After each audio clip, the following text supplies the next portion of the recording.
I'm Karen Ciolin at the University Avenue Courthouse, where a jury has found the former owner and the former manager of the College Street bar guilty of sexually assaulting and drugging a 24-year-old woman over several hours at the downtown bar 3 years ago. Gavin McMillan and Enzo De Jesus Carrasco were both convicted on the fourth day of the jury's deliberations. Gavin, can you provide just any comment about how you're feeling about the verdict today? As McMillan left the courthouse, he walked by the cameras but had nothing to say. Inside the courtroom, McMillan and De Jesus barely looked at each other and showed little emotion after the verdict was handed down.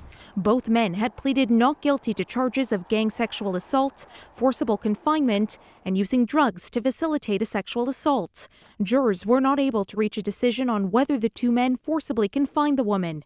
They were also deadlocked on whether De Jesus sexually assaulted the woman back at his apartment. He was acquitted on a third count of sexual assault. Crown Rick Nathanson says the victim is not disappointed.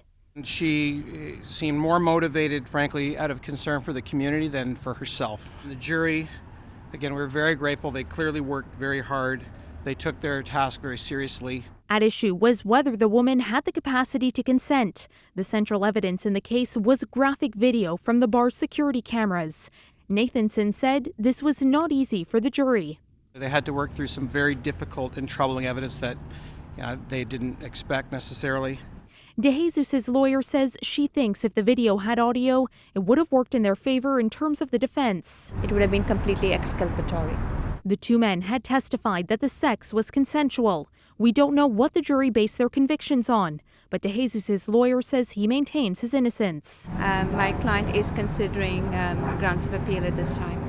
McMillan will remain on house arrest while De Jesus had his bail revoked and was taken into custody.